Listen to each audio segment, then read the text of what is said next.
Hello students, welcome to Study Smart Wala. Today we are going to start with the chapter number 2 of class 11 history, that is writing in the city life. Okay, let's begin with the chapter. So today the topics to be covered will be different names used for the same civilization, features of Mesopotamian civilization and Mesopotamia and its geography. So now first topic is different names used for same civilization. सबसे पहले बात करेंगे Mesopotamian civilisation की. अब उसको Mesopotamian civilisation क्यों कहा गया है? The name Mesopotamia is derived from the Greek word mesos meaning middle and potamos meaning river. ठीक है, तो मेसोपोटामिया का मतलब क्या हो गया? वो लैंड जो कि दो रिवर्स के बीच में आता है, यूफ्रेट्स एंड टिग्रिस रिवर. ठीक है, सुमेरियन सिविलाइजेशन उसको क्यों बोला गया है? The first known language of Mesopotamia, जो पहली नोन लैंग्वेज है वो है सुमेरियन, इसलिए उसको कई बार सुमेरियन सिविलाइजेशन भी कहा जाता है. राइट, उसके बाद आते हैं बेबीलोन सिविलाइजेशन.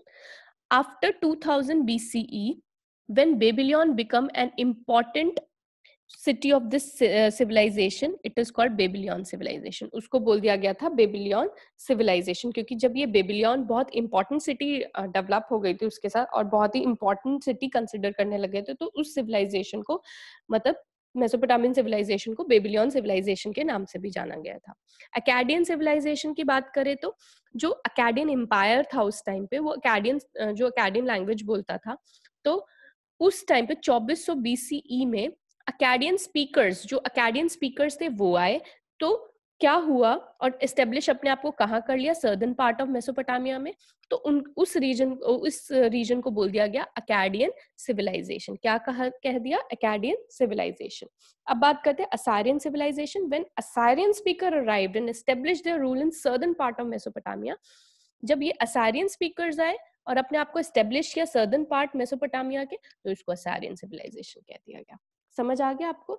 तो अभी तक मैंने सिर्फ यही बताया कि सेम सिविलाइजेशन के अलग अलग नाम कैसे हो गए. मेसोपोटामियन सिविलाइजेशन भी कहा जाता है, सुमेरियन सिविलाइजेशन भी क्योंकि लैंग्वेज की वजह से, बेबीलोन क्योंकि वहां पर बेबीलोन सिटी जो थी बहुत अच्छे से डेवलप हुई थी, तो बेबीलोन सिविलाइजेशन कहा जाता है. अकैडियन सिविलाइजेशन क्यों कहा जाता है?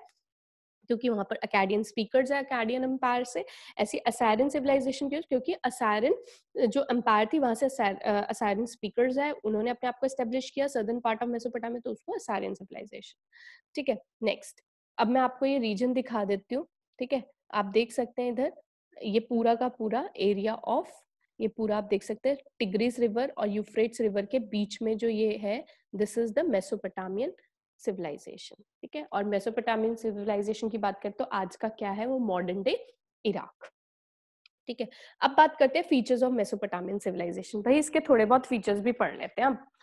तो फीचर्स में बात करते हैं कि जो मेसोपोटामियन सिविलाइजेशन थी is known for its prosperity, city life, voluminous and rich literature, its mathematics and astronomy. Basically जो मेसोपोटामियन सिविलाइजेशन है वो अपनी प्रॉस्पेरिटी की वजह से जानी जाती है. उधर बहुत ही ज्यादा अच्छे से सिटी डेवलप हुआ. ठीक है, अगर बात की जाए तो उधर की लिटरेचर की तो बहुत ही अच्छी रिच लिटरेचर है उधर की. मैथमेटिक्स में बहुत डेवलप, एस्ट्रोनॉमी में बहुत डेवलप. ठीक है, अब बात करते हैं Mesopotamian writing system and literature spread to. जो उधर का राइटिंग सिस्टम और लिटरेचर था वो आगे कहाँ कहाँ रीजन पे हुआ, स्प्रेड हुआ? दैट इज नॉर्दर्न सीरिया में, टर्की में. ठीक है, ईस्टर्न मेडिटेरियन रीजन. तो ये सारा का सारा जो भी इधर का रिटन लाइक राइटिंग सिस्टम था वो आगे भी लोगों ने फॉलो किया जैसे वो स्प्रेड हुआ. तो ये हमने पढ़ लिए दो most important features of Mesopotamian civilisation. अब बात करते हैं sources to understand Mesopotamian civilisation. अगर हमें आज मेसोपोटामियन सिविलाइजेशन के बारे में पता है तो कोई ना कोई सोर्सेस के थ्रू पता है. आज मतलब वो पढ़ेंगे हम क्या क्या सोर्सेस थे उस टाइम पे जो हमने अब देखे और हमने जाना कि मेसोपोटामियन सिविलाइजेशन एग्जिस्ट करती थी. तो we study hundreds of Mesopotamian, हमने बिल्डिंग्स के बारे में देखा, स्टैचूज देखे, ऑर्नामेंट्स देखे, उधर ग्रेव्स देखी, कैसे टूल्स देखे, सील्स. तो ये क्या थे? इंपॉर्टेंट सोर्सेज ऑफ इंफॉर्मेशन थे अबाउट द मेसोपोटामियन सिविलाइजेशन. अगर बात करें रिटन रिकॉर्ड्स की, रिटन डॉक्यूमेंट्स भी हमें बहुत मिले जिनकी वजह से हमें पता लगा मेसोपोटामियन सिविलाइजेशन के बारे में. ठीक है, अब चलते आगे. Mesopotamia and it's geography. ठीक है, ये हमारा आज का लास्ट टॉपिक है, मेसोपोटामिया एंड इट्स ज्योग्राफी। तो Mesopotamia is a land of diverse environment. ठीक है, मेसोपोटामिया क्या है? एक डाइवर्स एनवायरमेंट का लैंड है। कैसे? अगर नॉर्थ ईस्ट रीजन पे जाओगे, ध्यान से सुनना, नॉर्थ ईस्ट रीजन पे जाते हैं तो वहां पर क्या है? प्लेन्स है, ग्रीन प्लेन्स। ठीक है, तो धीरे धीरे अगर आगे की साइड बढ़ते हैं तो माउंटेन रेंजेस आती है जो कि ट्री से कवर्ड है, with enough rainfall to grow crops. समझ आया है आपको? तो मेसोपोटामिया का नॉर्थ ईस्टर्न साइड हमने देखी। नॉर्थ की बात करें तो वहां पर स्टेप्स है। स्टेप क्या होता है? ये ग्रासलैंड्स होते हैं जहां पर ग्रेजिंग, एनिमल ग्रेजिंग शुरू मतलब उन्होंने की थी, एनिमल ग्रेजिंग। ठीक है, where animal herding offers people a better livelihood than agriculture. अगर हम वहां पर क्या होता है, एनिमल हर्डिंग जो होती है बहुत ही अच्छा लाइवलीहुड, लोग ज्यादा उससे अर्निंग कर पाते थे देन एग्रीकल्चर। अगर स्टेप की बात की जाए तो नॉर्दर्न रीजन में स्टेप थे, वहां पर एनिमल्स जो थे लोग रखते थे, उनकी हर्डिंग करते थे, मींस वहां पर उनको जो था ग्रेजिंग करवा पाते थे, तो उनके लिए जो उनके हर्ड्स होते थे उनके लिए सफिशिएंट फूड होता था। ठीक है, तो वो अच्छा अर्निंग ले लेते थे as compare to agriculture. After the winter rains, sheep and goats feed on the grasses and low shrub that grow here। समझ आ गया आपको? नॉर्थ रीजन के बारे में हमने पढ़ लिया, नॉर्थ ईस्ट रीजन के बारे में पढ़ लिया। ईस्ट की बात करें, अगर ईस्ट रीजन की बात करें तो टिग्रीज जो थी river, tributaries of Tigris provide routine routes of communication into the mountains of Iran. ठीक है, मतलब एक तरह से ट्रेड कर पाते थे, कम्युनिकेशन लिंक बना पाते थे। ये हमने इराक की बात की, तो इराक जो उसकी ईस्टर्न साइड है तो वहां पर ईरान पड़ रहा है, तो ईरान ईस्टर्न साइड पे जाकर टिग्रिस की ट्रिब्यूटरीज के थ्रू कम्युनिकेशन एस्टेब्लिश होती थी विद द ईरान, तो वो ट्रेड कर पाते थे। अब आते हैं, the south is a desert. South region की बात करें तो सारा डेजर्ट है। साउथ की बात करें तो सारा क्या है? डेजर्ट रीजन है। And this is where the first cities and writings emerge. तो सर्दर्न जो ये पार्ट है वहां पर ही पहली सिटीज और writings emerge हुई।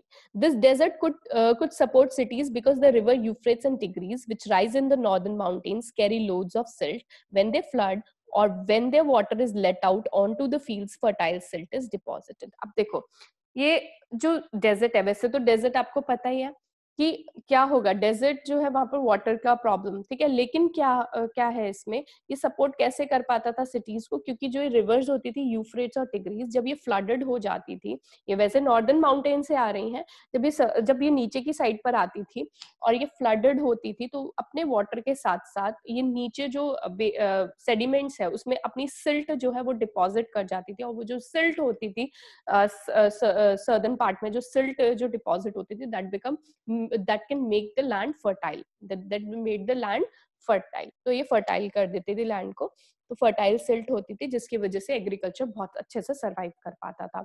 Not only agriculture, Mesopotamian sheep goats that grazed on the step. ठीक है, the northeastern plains and the mountain slope produce क्या? मीट, मिल्क, वूल इन abundance। इसकी वजह से इनका प्रोडक्शन भी ज्यादा होता था ऑब्वियसली। ठीक है, further fish was available in the rivers. ठीक है, फिश भी सोर्स होता था।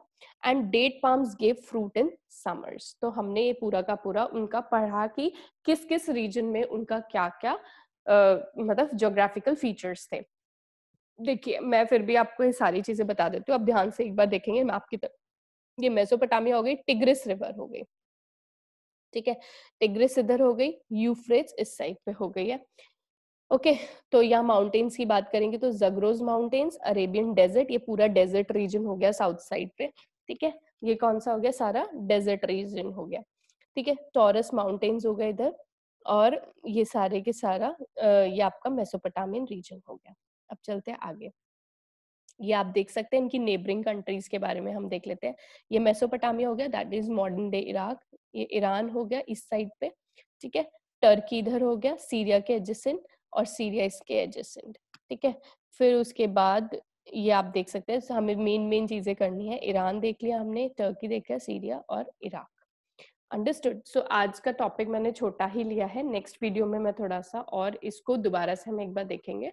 ठीक है, और please stay tuned with Study Smart Wala. Like, share, comment, and subscribe our channel and motivate us to make more videos for you all. And we'll meet soon with the next video of mine. So take care till then. We'll meet soon.